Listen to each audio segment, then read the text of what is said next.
আপনারা যারা ওই মৃত্যু যাত্রীকে দেখেছেন, মৃত্যু মানুষের পাশে বসেছেন, দেখবেন কত ছটফট করে। একবার চোখ খুলে কি যেন মুখ খুলে বলতে যায় কিন্তু বলতে পারে না। আমরা তখন মনে মনে ভাবি যে বোধহয় কিছু বলছে, এত মুখের কাছে কান নিয়ে যাও তো। না ভাই, ও আল্লাহকে বলতে চায়। কি বলতে চায় জানেন? আল্লাহ লাউলা আখারতানি ইলা আজালিন কারিব, আল্লাহ তুমি যদি আমাকে অল্প সময় দাও। আজ আমি বুঝে নিলাম, এখন বুঝতে পারলাম যে আমার ধনমাল টাকা পয়সা জমি জায়গা আমার কোনো কাজের নয়। আমাকে আমি খালি হাতে এসেছিলাম, খালি হাতে চলে গেলাম। রব্বুল আলামিন এবং আমার যাওয়ার পরে আমার ছেলে মেয়েরা আমার জন্য কিছুই করবে না। ও এটা বলবে না, আল্লাহ তুমি আমাকে সময় দাও, আমি নামাজ পড়বো, তুমি আমাকে সময় দাও। আমি জীবনে যত রোজা ছেড়েছি আমি রোজার কাজা করব, পূর্ণ রোজা রাখবো, আমি যাকাত দিব, আমি হজ করব, উমরা করব, আমি এটা করব ওটা করব, কিছুই বলবে না, কিছুই বলবে না। ও আল্লাহকে বলবেন, কোরআন সাক্ষী দিয়েছে, লাউলা আখারতানি ইলা আজালিন কারিব, আল্লাহ তুমি যদি আমাকে অল্প সময় দাও, কিছুটা যদি সময় দাও, আল্লাহ আমি কথা দিচ্ছি, ওয়াদা করছি, আমার যত ধন মাল টাকা পয়সা জমি জায়গা লাসাদ্দাকান্না, আমি সব কিছু তোমার পথে আমি দান করে দেব। কারণ ওই সময় সবাই জানতে পারবে একমাত্র দান, একমাত্র সাদকা ওরে মানুষকে বিপদে বাঁচাতে পারে, বিপদ থেকে বাঁচাতে পারে। একজন কবরবাসীকে পাপীকে জান্নাত পৌঁছাতে পারে। ছেলে মেয়ের দান বাবা মাকে জান্নাতে পৌঁছাতে পারে, তুই একমাত্র দান। এই জন্যই সবাই বলবে, আল্লাহ তুমি একটু সময় দাও, আমি সব কিছু তোমার হাতে তোমার পথে আমি বিলীন করে দেব। আল্লাহ বলবেন, এতদিন সময় পালি, 60, 70, 80 বছর তোর চোখ খুললো না, আর এখন তুই বলছিস আমি দান করব। না রে না, কাউকে ছাড় দেওয়া যাবে না, কাউকে 1 মিনিট সময় দেওয়া যাবে না। আমি যা সময় যা টাইম আমি বেঁধে দিয়েছি, ওই টাইমের 1 মিনিট এদিক ওদিক কিন্তু করা যাবে না। ছেলে জিজ্ঞেস করছে, ছেলের নাম সাদ বিন ওবাদা, একজন সাহাবী, সম্মানী সাহাবী। হুজুর বলছেন, নাম অবশ্যই অবশ্যই তোমার মায়ের পক্ষ থেকে তুমি দান করবে, তোমার ওই দান অবশ্যই তোমার মায়ের কাজে আসবে। ওই ছেলে গিয়ে ওই মায়ের জন্য একটা ইন্দারা কূপ খনন করে দিল, মানুষের জন্য ফ্রি করে দিল। কারণ পানির দ্বিতীয় নাম হলো জীবন। এই পানি যত কেউ ব্যবহার করবে, মানুষ থেকে নিয়ে জীব জন্তু কীট পতঙ্গ সব ওই মায়ের খাতাতে গিয়ে জমা হবে। সুবহানাল্লাহ। বীরে উম্মে সাদ, বীরে উম্মে সাদ, সাদের মায়ের এটা কূপ। ভাই আমার, একজন সাহাবী এসে জিজ্ঞেস করছেন, হুজুর আমার বাবা মারা গেছে, হঠাৎ মৃত্যুবরণ করেছে, আমি মায়ের বাবার পক্ষ থেকে করতে পারি কিনা? ওরা জিজ্ঞেস করত, আমার তালহা ভাই 10,000, এদিকে হাবিবুর রহমান প্রায় 40,000, একটু করে সবাই দোয়া চেয়েছে। কিন্তু আপনি আপনার অসুস্থ বাবার জন্য, আপনি আপনার অসুস্থ মায়ের জন্য, আপনি আপনার অসুস্থ ছেলের জন্য কি দোয়া করেছেন বলেন তো? আপনি দোয়াটা জানেন? এক্ষুনি মাদানী সাহেব অনেক কিছু বলে গেলেন। আরে নিজে আমল করুন, নিজে দায়িত্ব পালন করুন। শুনে রাখুন, আমি একটা কথা বলে যাচ্ছি আপনাদের, একটা খুব মূল্যবান জিনিস আমি শিখিয়ে দিচ্ছি। নবী করিম সাল্লাল্লাহু আলাইহি সাল্লাম বলছেন, দেখো যে কেউ অসুখ পড়ুক, অসুস্থ মানুষকে তোমরা দেখতে যাও, এটা হলো ইসলামের হক একটা।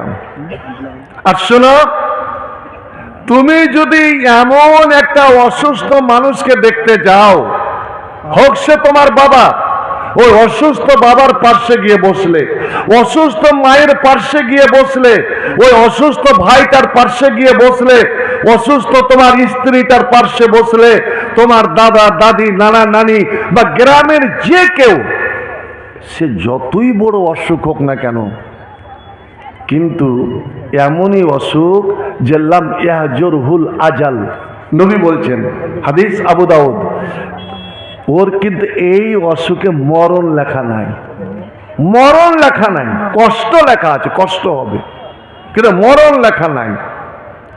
যদি এরকম অসুস্থ মানুষকে তোমরা দেখতে যাও আর ওর পার্শ্বে বসে যদি 7 বার তুমি এই দোয়াটা করতে পারো, ছোট্ট দোয়া, খুব ছোট্ট দোয়া, 3টা মাত্র কথা, এই দোয়াটা যদি করতে পারো, 7 বার ওই দোয়াটা পড়ে ওই অসুস্থ ব্যক্তিকে একটু ফুঁক দিয়ে, 3টা ফুঁক দিয়ে, আর তার সঙ্গে যদি পারেন সূরা ফাতিহা, কুল আউযু বিরাব্বিন নাস, কুল আউযু বিল ফালাক পড়ে যদি ফুঁক দিয়ে আপনি চলে আসেন, নবী আমার বলছেন, যদি আল্লাহ ওর মৃত্যু না লেখে রাখেন, মৃত্যু লেখে রাখলে তো কেউ বাঁচাতে পারবে না, তাহলে ইল্লা আফাহুল্লাহ, আল্লাহ রাব্বুল আলামিন অবশ্যই অবশ্যই তাকে আল্লাহ ভালো করে দেবেন, আলহামদুলিল্লাহ। তাহলে আমরা একটু কোনো কিছু হলো, আল্লাহর উপরে কোনো আস্থা নাই, আল্লাহর উপরে কোনো ভরসা নাই, কিছুই জানলাম না, শিখলাম না, বন্ধু আমার, আমরা চললাম ডাক্তারের বাড়ি, চললাম আমরা নার্সিংহোম, চললাম হসপিটাল, চললাম কত কিছু, আর ওখানে গিয়ে এমনই কথা বাহির করলাম, ব্যবহার করলাম, যেটা আমার শিরকে পরিণত হয়ে গেল। ডাক্তার বাবু, ডাক্তার বাজি, আমার ছেলেকে বাঁচান, আমার একে বাঁচান। আরে বাঁচাবার মালিক কেউ নয়, বাঁচাবার মালিক হচ্ছে আল্লাহ, জীবনের মালিক আল্লাহ, মরণের মালিক আল্লাহ, অসুখ দেনেওয়ালা আল্লাহ, অসুখ ভালো করেনেওয়ালা আল্লাহ।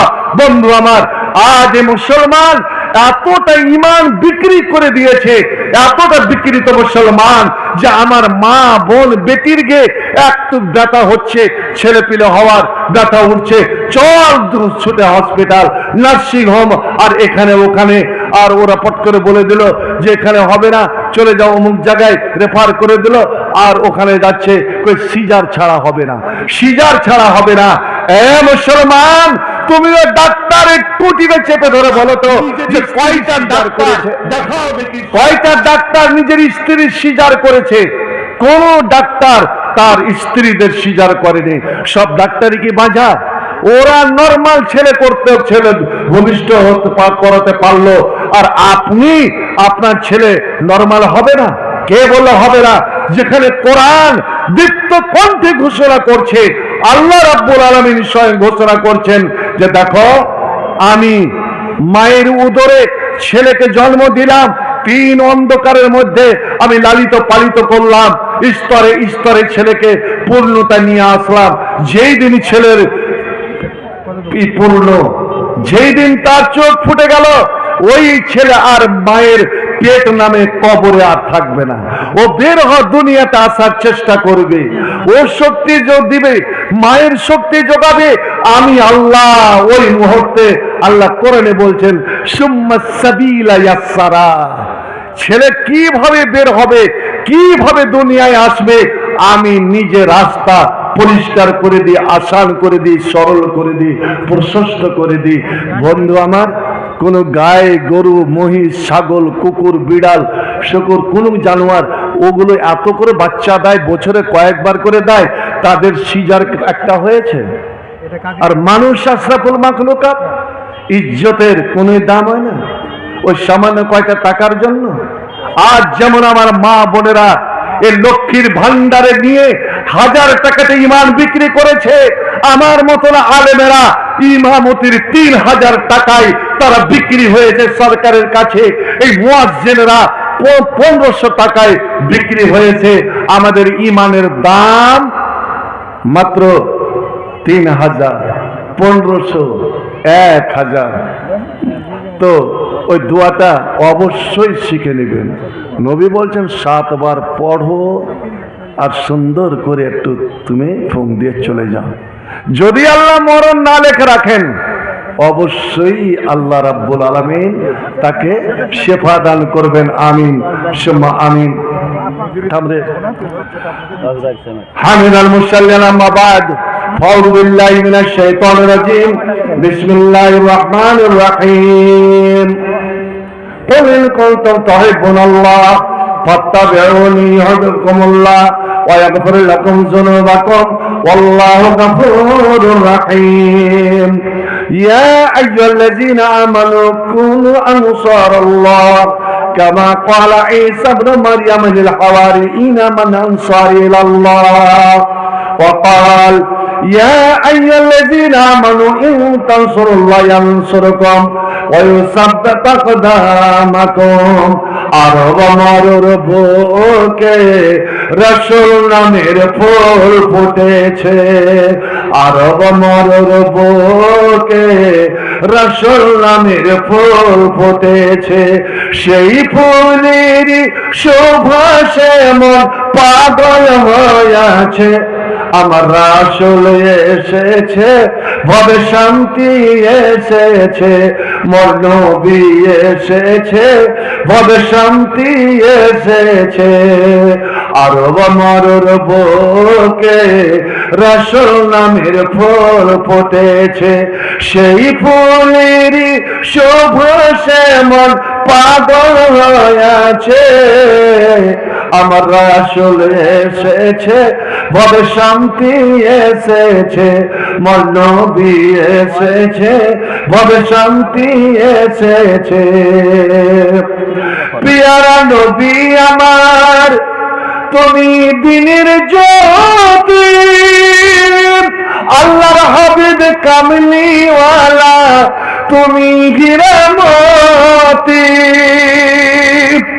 প্রিয়ারা নবী আমার, তুমি দিনের জ্যোতি, আল্লাহর হাবিব কামলিওয়ালা, তুমি হীরামতি। তোমায় পেয়ে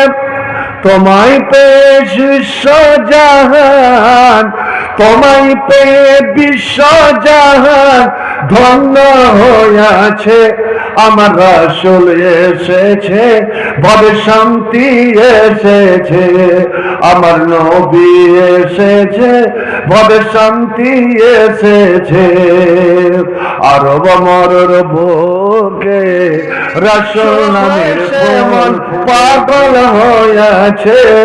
আমার রাসূল এসেছে, ভবে শান্তি এসেছে। মোর নবী এসেছে, ভবে শান্তি এসেছে। তোমার নামে দরুদ পড়ে করে সবাই গুণগান। একবার দরুদ পড়ুন তো ভাই, সাল্লাল্লাহু আলাইহি ওয়াসাল্লাম। আরে কিয়ামতের দিন নবীর যদি বেশি বেশি শাফাআত নিতে চান, নবীর যদি নৈকট্য লাভ করতে চান, নবীর হাতে হাউজে কাউসারের পিয়ালা পান করতে চান, তো বন্ধু আমার, এবং আল্লাহর রহমত, অগণন রহমত, বরকত যদি জীবনে নিতে চান, তাহলে নবীর উপরে বেশি বেশি করে দুরূদ পড়েন। তবে মানুষের গড়া, মানুষের ফ্যাক্টরি তৈরি করা দুরূদ নয়, যেটা আপনারা চন্দ্রপাড়া থেকে ডেলি ডেলি শুনেন। সালাম আজানের আগেও সালাম, আল্লাহু আকবার। এদের সাহস তো দেখেন যে নামাজ আজান শুরু করছে বেদাত দিয়ে, নামাজ শুরু করছে বেদাত দিয়ে। আর বেদাতই হচ্ছে স্বয়ং নবীর দুশমন। আর যারা নবীর দুশমন তারা হচ্ছে আল্লাহর দুশমন।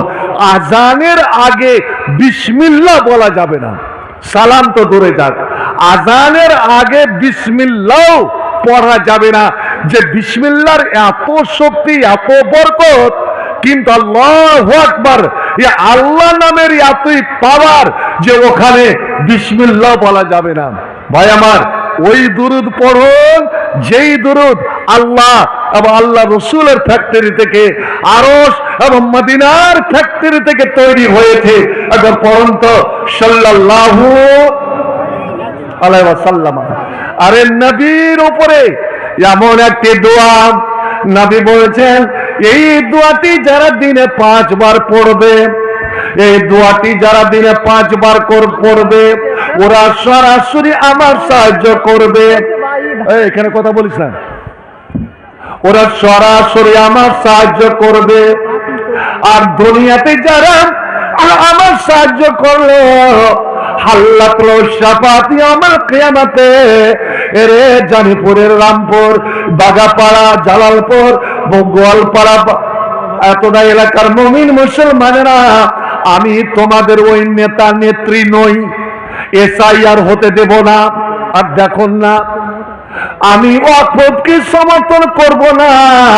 আর এখন ওই সরকারি বলছে, ওরে ডিসেম্বরের এত তারিখের মধ্যে ওয়াকফের সম্পত্তি, এই মসজিদ, মাদ্রাসা, কবরস্থান তোমরা কেন্দ্র সরকার প্রটোকলে জমা করে দাও। আমি ওই নেতা নেত্রী নই। শোনো শোনো, এই দোয়াটা দিনে 5 বার যারা পড়বে, আমি নবী মুহাম্মদ কথা দিলাম, হাল্লাত লাহু শাফাতি আমার কিয়ামতে, এই ওয়াজাবাত লাহু শাফাতি আমার জন্য ওয়াজিব হয়ে গেল, আমার জন্য জরুরি হয়ে গেল। তার জন্য সুপারিশ করা, আমি আমার বাপ মার জন্য সুপারিশ করব না, আমার বেটা বেটিদের জন্য সুপারিশ করব না, আমার 11টা স্ত্রীর জন্য সুপারিশ করব না, কারণ তাদের সুপারিশ করা লাগবে না। ওরে আমার 10 জন সাহাবীর জন্য সুপারিশ করব না, তাদের সুপারিশ করা লাগবে না। কিন্তু ওরে আমার গুনাহগার উম্মত, তোরা দিনে 5 বার এই দোয়াটা পড়, তোদের জন্য সুপারিশ করা আমার জরুরি হয়ে গেল। আমি যতক্ষণ আল্লাহকে রাজি করে তোমাদেরকে জান্নাতে না নিয়ে যাব, আমি নবী মুহাম্মদ কথা দিলাম, আমি নিজে জান্নাতের মাটিতে পা রাখবো না। একবার জোরে বলা যাবে নাকি সুবহানাল্লাহ? ভাই আমার, শুধু তাই নয়, নবী বললেন, ও জালিপুর রামপুর আপনাদের এলাকার মুমিন মুসলমানেরা, তোরা সকালে 3 বার আর সন্ধ্যায় 3 বার এই ছোট্ট দোয়াটি কি তোরা পড়তে পারবি রে? সকালে ফজরের নামাজ পড়ে 3 বার, মাগরিবের নামাজ পড়ে 3 বার এই দোয়াটা কি পড়তে পারবি? যদি এই দোয়াটা পড়িস, আমি নবী মুহাম্মদ বলছি, ওয়াজাবাত লাকাল জান্নাহ, তোমার জন্য জান্নাত ওয়াজিব হয়ে গেল। শুধু জান্নাত ওয়াজিব নয়, ওরে শোন, আমার হাতে মুসাফার জোয়ারাই করতে পারে যার ভাগ্য বড়, ধন্য নসিব। কোন কিয়ামতের দিন দুনিয়াতে সকাল সন্ধ্যা 3 বার করে এই ছোট্ট দোয়াটি যারা পড়বে, আমার নবুয়তি স্বীকার করে, আমার রিসালাত স্বীকার করে এই দোয়াটি পড়বে, কিয়ামতের দিন আমার হাত হবে ওর হাতের উপরে। যেমন বন্ধুর হাত ধরে 2 বোন হাত ধরাধরি করে, 2 ভাই হাত ধরাধরি করে চলে, শালা বোন হাত ধরাধরি করে চলে। আমার নবী বলছেন, কিয়ামতের দিন আমি তোমার হাত ধরে, তুমি হবে আমার প্রিয়, আমার ভালোবাসা, ওরে তোমার হাত ধরে আমি জান্নাতে নিয়ে যাব। একবার জোরে বলুন সুবহানাল্লাহ সাল্লাল্লাহু আলাইহি ওয়াসাল্লাম। আল কোরআনের সৈনিকে আমি, নেই তো পরাজয়, এক আল্লাহর গোলাম আমি, এই তো পরিচয়। আল কোরআনের সৈনিক আমি, নেই তো পরাজয়, এক আল্লাহর গোলাম আমি, এই তো পরিচয়। এই দুনিয়ায় সবই নকল, এই দুনিয়ায় সবই নকল, আসল কিছু নাই, এক আল্লাহর গোলাম আমি, এই তো পরিচয়। এক আল্লাহর গোলাম আমি, এই তো পরিচয়। আল কোরআন হাদিস শাসনতন্ত্র, রাসূল আমার নেতা, উৎসাহ আমার চির আমলান, ইতিহাস বেড়ে গাথা। এক আল্লাহ ছাড়া আমার দেহে কারি ভয় তো নাই। এক আল্লাহর গোলাম আমি, এই তো পরিচয়। এক আল্লাহর গোলাম আমি, এই তো পরিচয়। জীবনের চেয়ে ইমানের দাম জানো অনেক বেশি, তবে কেন ইমান রেখে জীবন নিয়ে খুশি? ইমান বিক্রি করে হ্যাঁ জীবনে বাঁচিস সুখে। আমার লক্ষ্মী ভান্ডার ঢুকেছে কিনা দেখো তো, দেখো তো। হাই আল্লাহ! আর আমরা এমন কাপুরুষ হয়ে গেছি যে আমরা নিজের স্ত্রী, মা, বোন, কালা বেটি রেখে আমরা লেলিয়ে দিয়েছি ওই মোবাইলের ওখানে। যা লাইন ধরে দেখ টাকা ঢুকেছে কি ঢুকেনি। ভাই আমার, এত বড় বড় মেয়ে, সাবালিকা মেয়ে, বিবাহিতা মেয়ে, ছেলের মা টিকটক করে বেড়াচ্ছে যেখানে সেখানে। এই তো দেখবেন এই ফুলবতী মেয়েটাকে। এত পুরুষটা এত কাপুরুষ, এত ভাড়ুয়া, জাহান্নাম। দুনিয়াতে কি করে খরিদ করতে হয় দেখে নিন।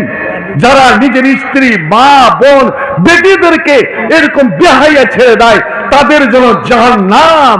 নবী বলছে অবধারিত জান্নাতের হাওয়া টুকু তারা পাবে না। ভাই আমার, জীবনের চেয়ে ইমানের দাম জানো অনেক বেশি, তবে কেন জীবন ইমান রেখে জীবন পেয়ে খুশি? তোর ইমানের মাঝে আছে, তোর ইমানের মাঝে আছে মুনাফিকের জয়। এক আল্লাহর গোলাম আমি, এই তো পরিচয়। এক আল্লাহর গোলাম আমি, এই তো পরিচয়। এই দুনিয়ার সবই নকল, আসল কিছু নাই। এক আল্লাহর গোলাম আমি, এই তো পরিচয়। গোলাম ভেবে মাথা ঝুঁকাও নামাজের মাঝে। কেন সিজদা করি? আমরা আল্লাহর গোলাম। আমরা কার গোলাম ভাই বলুন তো? আমরা কার বান্দা? জোরে বলুন। আরে জোরে বলুন না। আল্লাহর বান্দা, আল্লাহর গোলাম। কিন্তু দেখবেন ভাই, এই যে আপনাদের পার্সি আছে, ওরা কি বলবে? নাহানু ইবাদু মুহাম্মাদিন, আমরা মুহাম্মদের গোলাম। সুবহানাল্লাহ। হযরত আবু বকর বলছেন, শোনো এই কবর পূজারীরা, শোনো, মান কানা ইয়াবুদু মুহাম্মাদান ফাইন্না মুহাম্মাদান কাদ মাত। যারা মুহাম্মদের পূজারী, মুহাম্মদের গোলামি করে, শুনে নাও মুহাম্মদ সাল্লাল্লাহু আলাইহি সাল্লাম মারা গেছেন। তিনি মারা গেছেন, আর আল্লাহর জন্য মরণ নাই। আল্লাহু লা ইলাহা ইল্লা হুয়াল, ওটা শব্দটা ভুলে গেলাম, দুটো কয় না কি কও, ইল্লা হুয়াল হাইয়ুল কাইয়ুম। अल्लाह हमेशा से है और हमेशा रहेगा। अल्लाह एक है, पाक और बेआब है। अल्लाह ना तंद्रा ना घुम, अल्लाह सदा जागृत। भाई আমার, তা আল্লাহর গোলাম হয়ে তো মাথা ঝুঁকাচ্ছি, তো সিজদাতে গোলামি আর অন্য ক্ষেত্রে গোলাম ভাবে মাথা ঝুঁকাও নামাজের মাঝে। সে আল্লাহর সঙ্গে বেঈমানি করো সকাল এবং সাঁঝে। গোলাম ভেবে মাথা ঝুঁকাও নামাজের মাঝে, সে আল্লাহর সঙ্গে বেঈমানি করো সকাল এবং সাঁঝে। তারই সর্বক্ষেত্রে না মানিলে, তারই সর্বক্ষেত্রে না মানিলে কিছুই গ্রহণযোগ্য নয়। এক আল্লাহর গোলাম আমি, এই তো পরিচয়। এক আল্লাহর গোলাম আমি, এই তো পরিচয়। এই দুনিয়ার সবই নকল, এই দুনিয়ার সবই নকল, আসল কিছু নাই। এক আল্লাহর গোলাম আমি, এই তো পরিচয়। আল কোরআনের সৈনিক আমি, নেই তো পরাজয়। এক আল্লাহর গোলাম আমি, এই তো পরিচয়। এক আল্লাহর গোলাম আমি, এই তো পরিচয়। জোরে তো নারে তাকবীর। আল্লাহ এইটুকু শক্তি যে নারে তাকবীর। আরে মুসলমানের রণ অহংকারে শয়তানের পিছন ঢিলা হয়ে যায়। নবী বলছেন মুয়াজ্জিনের একজনের আজানের ধ্বনিতে শয়তানের ডাইরেক্ট হয়ে যায়, ওয়ালা হুজুরাত, হাওয়া বেরিয়ে যায়, ওর উজু টুটে যায়। আজ মুসলমান যদি ইমানি শক্তি জাগরণ করত, তাহলে বিশ্বের রং আলাদা হয়ে যেত। ভাই আমার আসুন, তো নবী আমার বললেন, কথাটি মনে রাখেন, ওরে নামাজের পর তোরা 5 বারে দোয়াটি পড়, আমি তোদের সুপারিশ করে করে হাউজে কাউসারের পানি পান করিয়ে আমি তোদেরকে আল্লাহকে রাজি করিয়ে জান্নাতে নিয়ে যাব। আর হ্যাঁ, ফজর এবং মাগরিব এই 2 নামাজের পরে এই দোয়াটা 3 বার করে পড়। এই ছোট্ট দোয়াটি ওরে কিয়ামতের দিন আমি খুঁজে খুঁজে খুঁজে খুঁজে এবং আমার সাহায্য করবে হযরতে জিবরাইল। নবী গো, এই উম্মতটা, এই মেয়ে ছেলেটা, আপনার এই লোকটা এই দোয়া আমল করেছিল, সকালে 3 বার, সন্ধ্যায় 3 বার, আর এমনি সময়ও যখন সুযোগ পেয়েছে বারবারে দোয়াটি আবৃত্তি করেছে। নবী বলছেন, ইয়াদি আলা ইয়াদিহি, আমার হাত হবে ওর হাতের উপরে, আর হাত ধরে আমি তাকে জান্নাতে নিয়ে যাব। বন্ধু বলেন তো, আপনি কি নবীর হাত ধরে জান্নাত যেতে চান না? আল্লাহরে আল্লাহ, নবীকে এক নজর দেখার জন্য সাহাবায়ে কেরামেরা কত লালায়িত হয়ে থাকতেন, কত লালায়িত হয়ে থাকতেন যে নবীর যদি নূরানি চেহারাটা দেখতাম, আল্লাহ আল্লাহ, ওরে আকাশের যে চন্দ্র, 14 তারিখের চাঁদ, এ চাঁদের বয়ান দিতে পারবো, চাঁদের রূপ বর্ণনা করতে পারবো, কিন্তু আমার নবীর রূপের বর্ণনা আমরা দিতে পারবো না। আল্লাহ, যতই দেখি ততই যেন মন উতালা হয়ে যায়, মন ভরে না। মন চায় আমি দুনিয়া সমস্ত ছেড়ে দিয়ে নিজের ছেলে মেয়েকে ভুলে গিয়ে, নিজের স্ত্রীকে ভুলে গিয়ে আমি নবীকে না খেয়ে না দিয়ে আল্লাহ যেন দেখতে থাকি, দেখতে থাকি। তিনি আমার খাদ্য, তিনি আমার পানি। আল্লাহ, ওই লোকটাকে স্মরণ করেন, বুখারী মুসলিমের হাদিস। এমন একটা নবীর দুশমন, এমনই একটা কট্টর দুশমন, যেই দুশমনটা নবীর 100 জন লোককে হত্যা করেছিল, সাহাবাকে জবাই করেছিল, এবং সে কুসুম খেয়েছিল, এরে গ্রামবাসী তোরা শোন, আমি যতদিন মুহাম্মদকে শেষ না করব, আমি মুহাম্মদকে হত্যা না করব, ততদিন আমি আমার স্ত্রীর কাছে যাব না, আমি ফরজ গোসল করব না, আমি শরীরে তেল মালিশ করব না। ওই লোকটা যখন ধরা পড়ে যাচ্ছে, 3 দিন নবী তাকে নিজের বাড়িতে রাখছেন, নিজে হুজুরখানা খিলাচ্ছেন, কিন্তু নবী একবার বলেন না যে তুমি মুসলমান হয়ে যাও। নবী একবার বলেন না, ওরে তুই আমার এতটা লোককে হত্যা করেছি, আর আমার ব্যাপারে নাকি তুই এক কসম খেয়ে রেখেছি। হায় রে উদার নবী রে, হায় রে রহমতের নবী। সাহাবায়ে কেরামের অবাক হয়ে যান যে এই লোকটার সঙ্গে নবী এত সুন্দর কেন ব্যবহার করেন। শুধু একটা কথা জিজ্ঞেস করেন, এ বন্ধু বলো তুমি কি চিন্তা করছো? আমি যে তোমাকে বন্দী করে রেখেছি, আমি তোমার সাথে কি ব্যবহার করব তুমি কি জানো? ও বলতো মুহাম্মদ, হুজুর বলছেন না, কত বড় সাহস মুহাম্মদ, তুমি আমাকে ধরে এনেছো, বন্দী করে রেখেছো, তুমি যদি তুমি যদি আমাকে মারো, তাহলে তোমার মারাটা সঠিক হবে, কারণ আমি 100 জন মানুষের হত্যাকারী, মার্ডার করেছি, আমি খুনি, আমি আসামি, আমি অপরাধী। আমাকে যদি তুমি হত্যা করো, তো হত্যা করাটা অন্যায় হবে না। মুহাম্মদ, যদি তুমি আমাকে ছেড়ে দাও, ক্ষমা করে দাও, তা আমি চিরদিন আমি তোমার নাম করব, আমি চিরকৃতজ্ঞ থাকব, আমি তোমার শুকরিয়া আদায় করব। 3 নম্বরে বলছে, আর যদি তুমি আমার কাছ থেকে টাকা চাও, পয়সা চাও, যে আমি একে বন্দি করি, অগাধ একটা মোটা অঙ্কের টাকা বিনিময়ে টাকা আমি নিব। ইনকুনতা তুরিদুল মালা ফাসাল, তুমি চাও কত টাকা চাইছো, কত হাজারটা রিয়াল চাইছো, যত চাইবে তোমাকে এক্ষুনি দিব, আমি এখানে ছাড়া পেয়ে চলে যাব। নবী কিছু বলেন না। একদিন, 2 দিন, 3 দিন, 3 দিনকে দিন ফজরের কিছুক্ষণ পরে নাস্তা পানি খাইয়ে নবী বলছেন সাহাবাদেরকে, আবু বকর এর বাঁধন খুলে দাও। যেমন বাঁধন খুলে দিয়েছে, ও চমকে অবাক হয়ে গিয়েছে। বাঁধন কেন খুলে?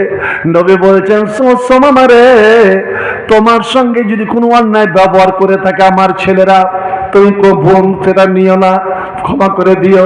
তুমি 3 দিন ধরে আমার এখানে থাকলে আমার জেলখানা পরিষ্কার নয়, আমার কোনো মহল নাই, কোনো অট্টালিকা নাই, এইসব কাঠের বাড়িতে এই খেজুর পাতা ছাউনির মধ্যে তোমাকে রাখলাম।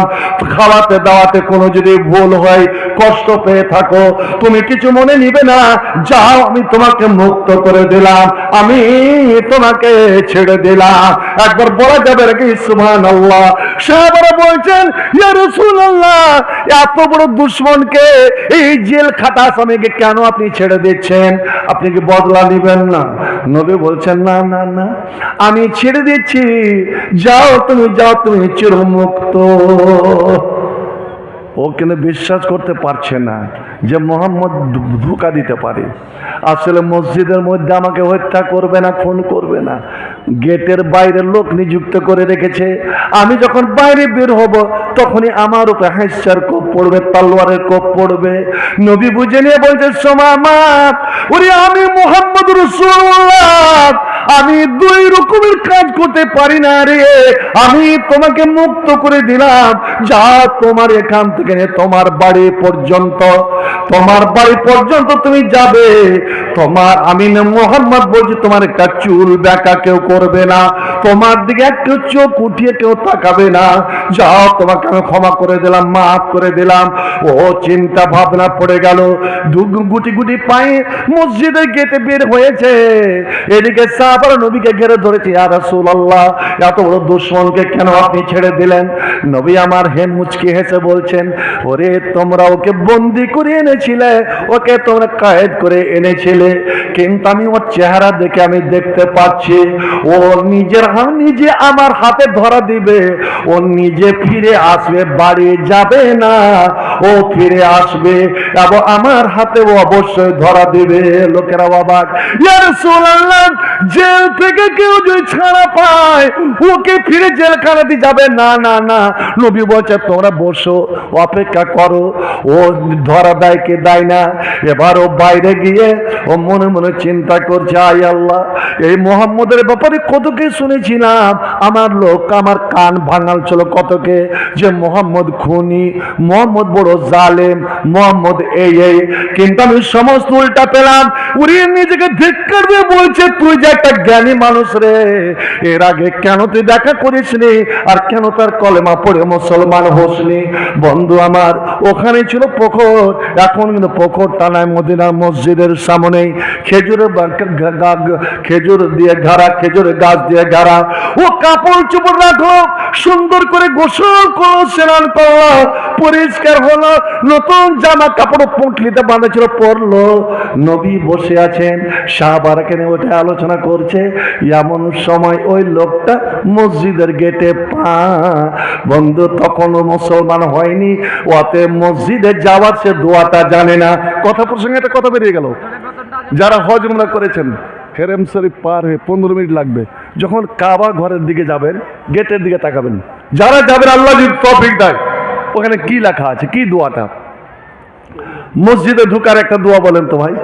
মসজিদে যে যাচ্ছেন, মসজিদে ঢুকার আমরা বক্তব্যে মুলবিরা শেখায়, যখন মসজিদে যাইবে এই দোয়া পড়িবে, কি আল্লাহ মাফতালি মিথ্যা নয়, ঠিক আছে, কিন্তু জানেন কি আসল তো? আপনি চান যে শয়তান আপনাকে দেখে 24 ঘন্টার জন্য পালিয়ে যায়, শয়তান আপনার ক্ষতি না করতে পারে, শয়তান আপনার শরীর ছুঁইতে না পারে, শয়তান কোনোই আপনার অনিষ্ট না করতে পারে। বন্ধু আমার, নবী আমার বলেছেন, যখন আল্লাহর ঘরে আসবে, গেটে গেটের আপনার ডান পাটা গেটের উপরে রাখবেন, ভুলে যান গেটের উপরে ডান পাটা রাখবেন, বাম পাটা পিছনে থাকবে।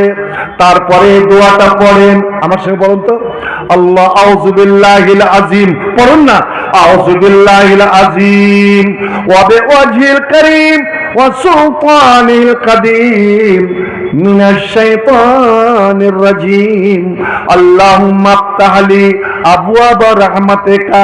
এবার পড়েন আউযু বিল্লাহিল আযীম ওয়া বিওয়াজহিল কারীম ওয়া সুলতানিল কাদীম মিনাশ শাইতানির রাজীম আল্লাহুম্মা আফতাহ লি আবওয়াবা রাহমাতিকা। আল্লাহ রে আল্লাহ, ওই দেখেন শয়তান আপনার সঙ্গে সঙ্গে আসছিল নামাজ ভাঙাবার জন্য, শয়তান ছুটে পালায় আর মসজিদের বাইরে গিয়ে ধুলো বালিগুলো নিজে ছিটায় আর বলে, ওরে আদমের বেটা, ওরে মানব সন্তান, ওরে তুই এই মন্ত্রটা কোথায় পালি রে? হাফেজান মিন্নি সাইর আলিয়াম, এই দুয়ার বরকতে তোর বডিগার্ড হয়ে গেল ফেরেশতা, আল্লাহর ফেরেশতা তোর পহরাদার হয়ে গেল।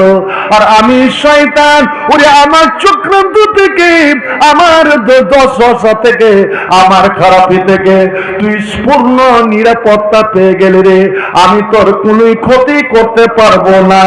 বন্ধুরে আমার, আজ আমাদের আমল নাই, নামে মুখে আলে হাদিস, এই জন্য তো আমাদের দুরবস্থা। দোয়াটা অবশ্যই শিখে নেবেন। আমি বলছিলাম, ও যেমন মসজিদ ঢুকেছে, নবী মুচকি হেসে সাহাবাদের দিকে তাকালেন। বলো, আমি বলেছিলাম না এই মুখটা দেখো, আর তখনকার মুখটা দেখো। ওরে ইসলাম এমন একটা জিনিস রে, ইসলাম যারা খাঁটি মুসলমান হয়, বিশেষ করে যারা নমাজি হয়, তাদের চেহারা, তাদের মুখমণ্ডল অন্যরকম হয়ে যায়। যে মেয়ে ছেলেরা বেশি বেশি মেকআপ করে, যে মেয়ে ছেলেরা বেশি বেশি পাউডার মাখে, সোনো মাখে, আমি হাবিবুর রহমান বলছি, দেখবেন ওই মেয়ে ছেলে গেলা অল্প বয়সে গালে ঝুরঝুরি পড়ে যাবে, ওদের গালে মাস্টার দাগ হয়ে যাবে, কালো হয়ে যাবে। তবে হ্যাঁ বলছি, এমন একটা পাউডার আছে, এমন একটা ক্রিম আছে, মেয়ে ছেলে যদি ওই ক্রিমটা ব্যবহার করতে পারে, আমি বলে যাচ্ছি শুনে রাখো, 60-70 বছর যদি বয়স হয়ে যায়, তবুও তাদের গালে কোনো দাগ পড়বে না, গালে কোনোদিন মাস্টার দাগ হবে না, গালে কোনোদিন তাদের ঝুরঝুরি পড়বে না। ওরে মনে হবে 20-25 বছর 30 বছরের মেয়ে ছেলে যেমন হয় ওই রকমই থেকে যাবে। নবীর সাহাবিয়ার মেয়েরা, সাহাবাদের স্ত্রীরা, নবীর বেটি, নবীর বিবিরা সব সময় ক্রিমটা ব্যবহার করতেন। আর এমন সময় ব্যবহার করতেন যখন স্বামী দেখতে পেত না, অন্য কেউ দেখতে পেত না, ওরে রাত্রি অন্ধকারে উঠে ওই ক্রিমটা ব্যবহার করতেন। বন্ধু আমার, আর এই প্রত্যেকটা জিনিসের নকল বেরিয়ে গেছে, কিন্তু এই এমন একটা ক্রিম, এই এমন একটা পাউডার, যে ক্রিমের এখনো নকল বের হয়নি, আর কিয়ামত পর্যন্ত নকল বের করতে পারবে না। একটি কোম্পানি তৈরি করেছেন, যে কোম্পানি এখানে নাই। ওরে কোম্পানির হদিস যদি পেতে চান, আপনি খাঁটি মুসলমান হয়ে যান। বন্ধু আমার, আমার নিজে বলে দিয়েছেন, ওরে তোরা এই জিনিসটা পালন কর, এটা হলো নূর, এটা হলো আলো, ওরে দুনিয়ারও আলো। তোর শরীর করবে উজ্জ্বল, তোর চেহারা করবে উজ্জ্বল, তোর রং করবে উজ্জ্বল। বন্ধু আমার, বলো তো দেখি, আমার বয়স তো কম হলো না, আমার ছাত্ররা সব বুড়িয়ে গেল। আর কালকে জালসা গেছি, আমার এক ছাত্র সভাপতি আছে, আমার সঙ্গে যে ছেলেগুলো কিন্তু আমার নাতিরা গেছে, আমি যখন বলছি ইসমাইল তুই, এরা অবাক হতবাক, মানে সভাপতির নাম ধরেছে, বলেন তা আমি যদি সভাপতি, এই মৌলভী আতাউর রহমান, এটা আর কত বড় বেয়াদবি হবে? হ্যাঁ, ও নিজে বলছে যে মৌলানার কাছে আমি 10 বছরের ছাত্র, 10 বছর পড়েছি, আর বুড়ি একটা সালা বেল বাবু হয়ে গেছে। ভাই আমার শুনুন, আপনি ব্যবহার করতে পারবেন? নূর, ওর চেহারা চমকে উঠেছে, আর এসে নবীর হাত ধরে বলছে লা ইলাহা আশহাদু আল্লাহ পর্যন্ত, আশহাদু আল্লা ইলাহা ইল্লাল্লাহ ওয়া আশহাদু আন্না মুহাম্মাদান আবদুহু ওয়া রাসূলুহু। একলা জীবনে একলা মরণ, একলা চলতে কিসের ভয়, একলা জীবনী একলা মরণ, একলা চলতে কিসের ভয়। এ দুনিয়ার মানুষগুলো কেউ তো কারো নয় গো, এই দুনিয়ার মানুষগুলো কেউ তো কারো নয়। একলা জীবনী একলা মরণ, একলা চলতে কিসের ভয়। এ দুনিয়ার মানুষগুলো কেউ তো কারো নয় গো, কেউ তো কারো নয়। এই দুনিয়ার মানুষগুলো কেউ তো কারো নয় গো, কেউ তো কারো নয়। স্বার্থ ছাড়া কেউ চলে না, মনের ব্যথা কেউ বুঝে না। কারো দুঃখ দেখলে আবার, কারো দুঃখ দেখলে আবার করে দুঃখের অভিনয়। এই দুনিয়ার মানুষগুলো কেউ তো কারো নয় গো, কেউ তো কারো নয়। এই দুনিয়ার মানুষগুলো কেউ তো কারো নয় গো, কেউ তো কারো নয়। যে বুঝবে তোর মনের কথা, মুছে দিবে সকল ব্যথা। যে বুঝবে তোর দিলের কথা, মুছে দিবে সকল ব্যথা। সে আল্লাহর সঙ্গে বলো কথা, সে আল্লাহর সঙ্গে বলো কথা, থাকবে না তো কোনো ভয়। এই দুনিয়ার মানুষগুলো কেউ তো কারো নয় গো, কেউ তো কারো নয়। একলা জীবন একলা মরণ, একলা পথে কিসের ভয়। এই দুনিয়ার মানুষগুলো কেউ তো কারো নয় গো, কেউ তো কারো নয়। হাবিবুর রহমান আমি ওরে আপন আপন করিস যারে, হাবিবুর রহমান আমি ওরে আপন আপন করিস যারে। তারাই তো তোকে রাখবে গড়ে, তারাই তো তোকে রাখবে গড়ে, ভুলে যাবে দুদিন পর। এই দুনিয়ার মানুষগুলো কেউ তো কারো নয় গো, কেউ তো কারো নয়। একলা জীবনী একলা মরণ, একলা চলতে কিসের ভয়। এই দুনিয়ার মানুষগুলো কেউ তো কারো নয় গো, কেউ তো কারো নয়। বন্ধু আমার, যে লোকটি এত পরম শত্রু কি হয়ে গেল কলেমা পড়ে নবীর বুকে জড়িয়ে ধরেছেন। নবী বলছেন তুমি বাড়ি ফিরে যাও, তুমি দেশে ফিরে যাও। কিন্তু ও মাথায় ডানও করছে না বামও করছে না, উপরে মুখ নিয়ে যাচ্ছে না, নিচেও মুখ নিয়ে যাচ্ছেন না। এমনকি বন্ধু তার চোখের পলক পড়ে না। নবীকে দেখে যাচ্ছেন, দেখে যাচ্ছেন, দেখে যাচ্ছেন। আল্লাহ নবী বলছেন তুমি কি দেখো, তো তুমি কি দেখো এরকম পাগলের মতন? ইয়া রাসূলুল্লাহ, সত্য কথা কি বলবো, আমি কসম খেয়েছিলাম এবং মনে মনে ভাবতাম যে আপনি দেখতে অতি কুৎসিত, আপনার চেহারাটা অতি খারাপ। আমি কসম খেয়েছিলাম যে কোনদিন আমি মুহাম্মদের দিকে আমি তাকিয়েও দেখবো না। কিন্তু নবী গো, এখন কি হয়ে গেল, আপনার প্রেমে এমন ধরা পড়ে গিয়েছি, আপনার মহব্বতের বাঁধনে এমন বাঁধা পড়ে গিয়েছি। আপনার যখন চেহারা দেখছি, আল্লাহ রে আল্লাহ, এমনই একটা আলো খেলছে, এমন একটা নূরের ঝলকানি খেলছে, নূরের ঢেউ খেলছে, আমি যেন সে ঢেউ ভেসে গিয়েছি। যতই দেখছি আমার মন যেন উতলা হয়ে যাচ্ছে। এর বন্ধ শুনে রাখুন, হযরত ইউসুফকে নাকি আল্লাহ অর্ধেক রূপ দিয়ে দিয়েছিলেন, কিন্তু ইউসুফ কেন? এ মুমিন মুসলমান, তোমরা এমনই নবীর উম্মত, আর ওই নবীর হাতে তোমরা কি হাউজে কাউসারে পানি পান করবে না? যে সমস্ত নবীর রূপকে, সমস্ত নবীর রূপকে, সারা বিশ্ব মানবের রূপকে যদি এক পাল্লাতে করা হয়, আর আমার নবীর রূপকে যদি এক পাল্লাতে করা হয়, তা আমার নবীর রূপের পাল্লা ভারী হয়ে যাবে রে। একবার জোরে বলতো সুবহানাল্লাহ। নবী যখন হাসানকে বলে, হাসান তুমি আমার ব্যাপারে দুই একটা কবিতা আবৃত্তি করো তো। হাসান বলছে ইয়া রাসূলুল্লাহ, শরম লাগছে। আল্লাহ বলছেন না হাসান রে, নবী তুমি হাসানকে বলো যে তুমি আমার নবীর ব্যাপারে কবিতা পড়ো, হযরতে জিবরিল তোমার সাহায্য করবেন। এবার হাসান পড়তে লেগেছেন। শোনেন কবিতাটা। আহসানু মিনকা লাম তারা কাত্তু আইনি, ওগো নবী মুহাম্মদ, আপনার মতন সুন্দর, আপনার মতন সুন্দর গঠন, সুন্দর মানুষ জীবনে আমার চোখে কাউকে দেখেনি। আমার বয়স তো কম হলো না, মোটামুটি আমার বয়স 100 পার হতে চলেছে। এই জীবনে আপনার মতন সুন্দর আমি কাউকে দেখিনি। আপনার বাহিরটা যেমন সুন্দর, রূপ যেমন সুন্দর, চেহারা যেমন সুন্দর, নাক মুখ যেমন সুন্দর, ও আজমল বিনকা লাম তারদিন নেশাও, আপনার মতন ভিতরে সুন্দর, আপনার মতন গঠন এরকম সুন্দর আদম থেকে নিয়ে কিয়ামত পর্যন্ত কোনো মা পেটে কোনো বাচ্চা ধারণ করেনি, কোনো মা এরকম সুন্দর ছেলে জন্ম দিতে পারেনি। সুবহানাল্লাহ।